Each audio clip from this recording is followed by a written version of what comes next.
ಇನ್ನು ಚಿಕ್ಕನಾಯಕನಹಳ್ಳಿಯಲ್ಲಿ ಬೀದಿ ನಾಯಿಗಳ ಹಾವಳಿ ಹೆಚ್ಚಾಗಿರುವಂತದ್ದು. ಜೋಗಿಹಳ್ಳಿ ದೇವಸ್ಥಾನದ ಬಳಿ ಮಗುವಿನ ಮೇಲೆ ನಾಯಿಗಳ ದಾಳಿ ಆಗಿರುವಂತಹ ಘಟನೆ ಸಂಭವಿಸಿದೆ.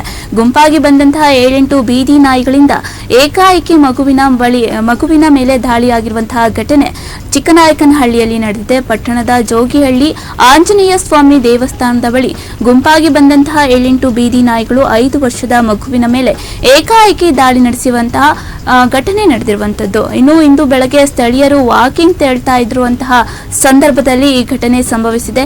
ದೇವಸ್ಥಾನದ ಸಮೀಪದಲ್ಲಿದ್ದಂತಹ 5 ವರ್ಷದ ಬಾಲಕನೊಬ್ಬನ ಮೇಲೆ ನಾಯಿಗಳು ದಾಳಿ ಮಾಡಿವೆ. ಸ್ಥಳದಲ್ಲಿದ್ದವರು ರಕ್ಷಿಸಲು ಧಾವಿಸಿದ್ರೂ ಕೂಡ ಯಾವುದೇ ತರಹದ ಪ್ರಯೋಜನವಾಗಿಲ್ಲ. ಮಗುವಿನ ಮೇಲೆ ಕುತ್ತಿಗೆ ಮತ್ತು ಕೈಗಳ ಭಾಗದಲ್ಲಿ ಗಂಭೀರವಾಗಿ ನಾಯಿಗಳು ಕಚ್ಚಿರುವಂತದ್ದು.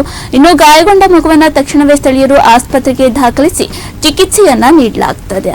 ಇನ್ನು ಪಟ್ಟಣದ ಬೀದಿ ನಾಯಿಗಳ ಹಾವಳಿ ವಿಪರೀತವಾಗಿದೆ ಅಂತ ಸ್ಥಳೀಯರು ಆಕ್ರೋಶವನ್ನ ವ್ಯಕ್ತಪಡಿಸ್ತಾ ಇರುವಂತದ್ದು. ಪದೇ ಪದೇ ನಾಯಿಗಳು ಸಾರ್ವಜನಿಕರಿಗೆ ಮತ್ತು ವಾಹನ ಸವಾರರಿಗೆ ತೊಂದರೆಯನ್ನ ಕೊಡ್ತಾ ಇದ್ದಾವೆ. ಪುರಸಭೆ ಅಧಿಕಾರಿಗಳು ಈ ವಿಷಯವನ್ನ ನಿರ್ಲಕ್ಷ್ಯ ಮಾಡುತ್ತಾ ಇದ್ದಾರೆ ಅಂತ ಸ್ಥಳೀಯರು ಆಕ್ರೋಶವನ್ನ ವ್ಯಕ್ತಪಡಿಸಿದ್ದಾರೆ. ಇನ್ನು ದೂರು ನೀಡಿದ್ರೂ ಕೂಡ ಸರಿಯಾದ ಕ್ರಮವನ್ನ ಕೈಗೊಳ್ತಾ ಇಲ್ಲ ಎಂಬ ಆರೋಪಗಳು ಕೂಡ ಕೇಳಿ ಬರ್ತಾ ಇರುವಂತದ್ದು.